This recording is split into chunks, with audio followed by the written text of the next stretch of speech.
Hey, so this happened 2 years ago, around early summer, when I moved from El Paso to Houston for my CPA prep. There weren't any proper CA programs in my hometown, so I had to relocate, and Houston seemed like the best option. I found this place online, an off-campus shared apartment building near Rice University, cheap rent, basic furnishings, and mostly students. The unit I got was above a Chinese restaurant. It's right near a National Bank branch, if you're familiar with that area. The building had 3 floors. Ground floor was the restaurant. Second and third floors were residential.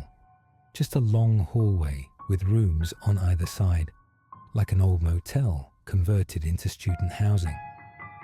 My room was on the second floor, room 302. I stayed there alone the first few days. Then a roommate moved in, a guy named Adam. He was all right, kept to himself mostly. That apartment had 12 rooms total, 6 on each side of the hallway. Most of them were identical, tiled floors, small attached bathrooms, just mattresses on the floor. But there were 3 rooms that always felt off. Mine was one of them. The other 2 were 303 and 304 next door. What caught my attention early on was the floor.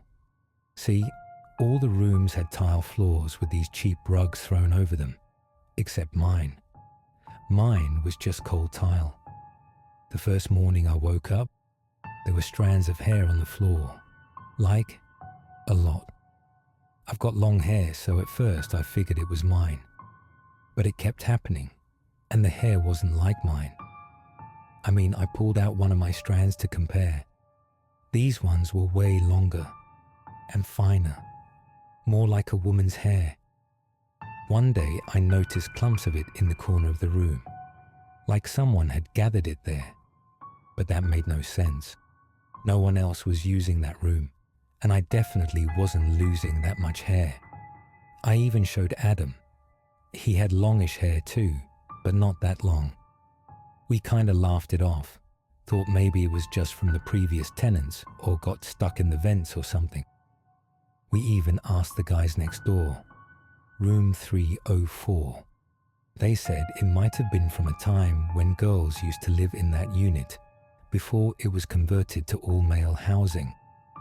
Said maybe cleaning staff just never did a proper sweep and it's old hair getting kicked around. Sorta made sense. But here's the weird part.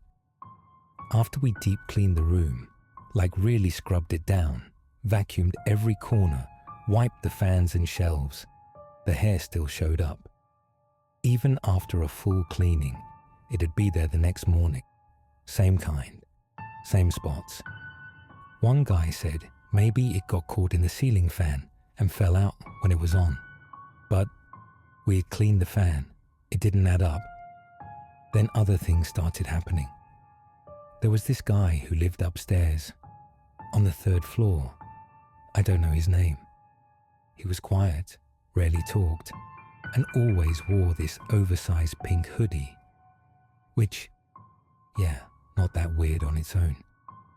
But I'm talking about in the middle of the day, Texas heat, sun blazing, and he's just sitting there on the rooftop patio in that hoodie, watching Bluey on his phone.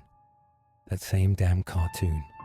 Every day, same spot, same outfit. One time, I went up there to make a call.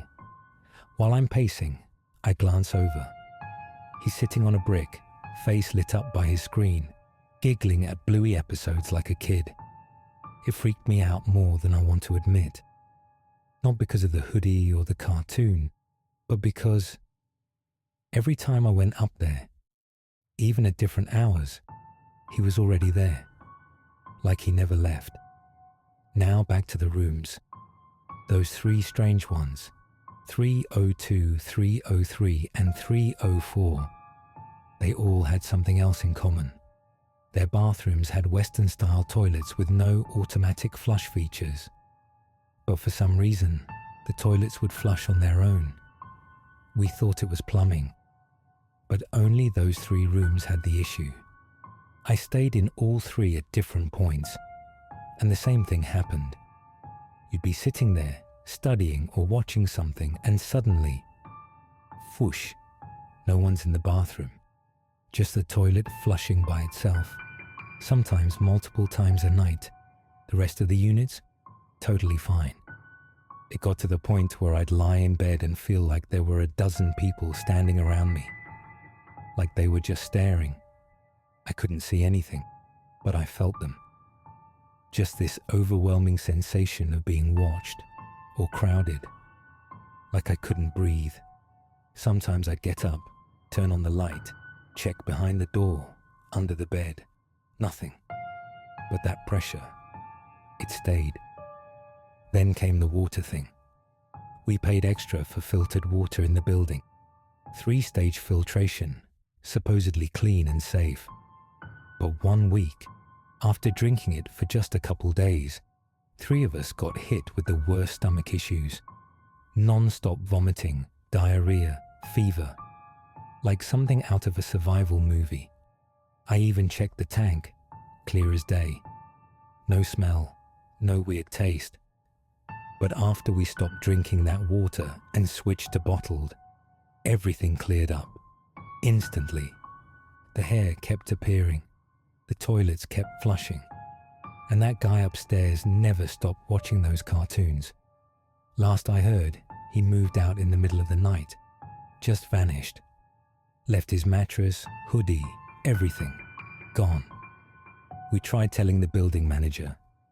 He just shrugged and said we were stressed out from exams. Maybe, but I'm telling you, I don't think those rooms were ever meant for living in. I think something stayed behind when the last tenants left. Something that never really left.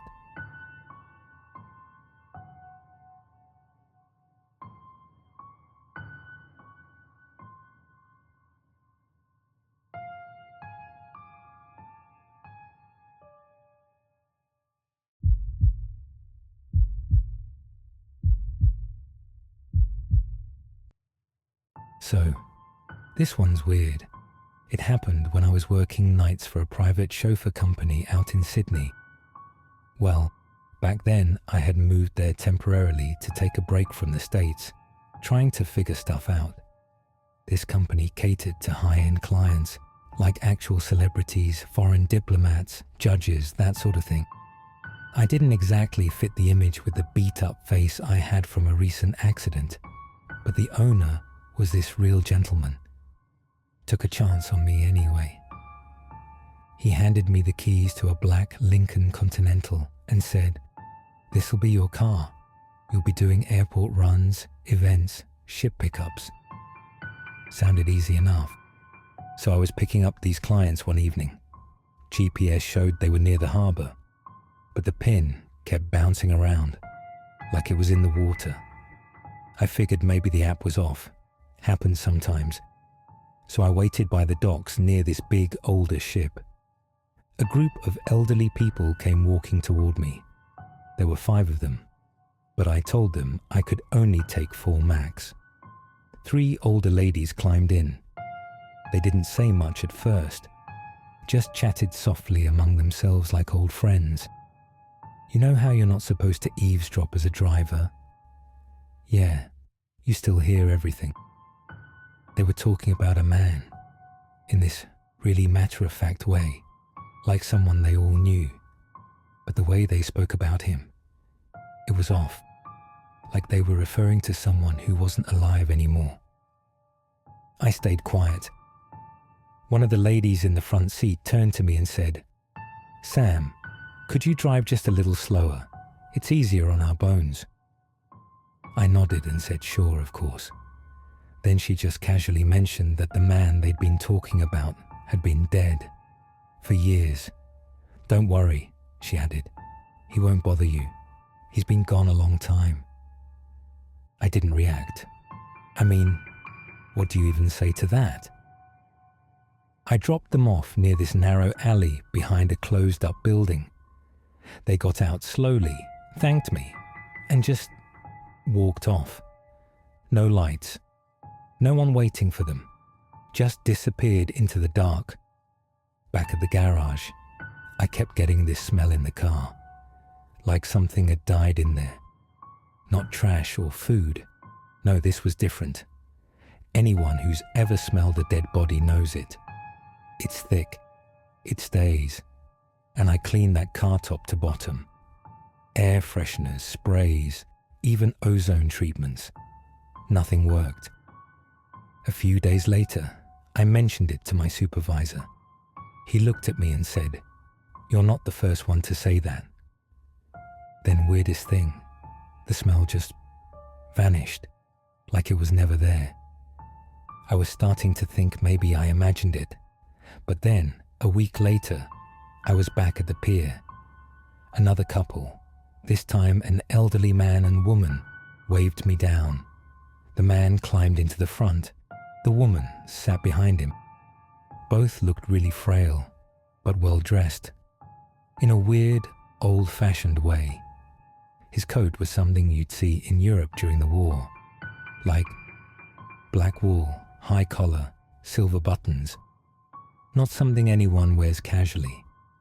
The man looked at me and said, "Could you drive a little slower? Our bones ache in this cold."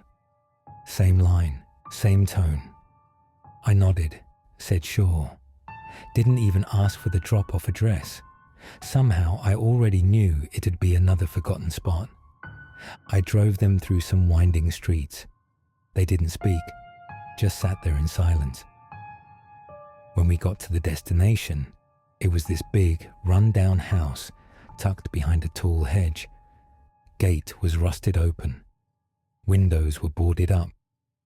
There was no way anyone lived there. I parked.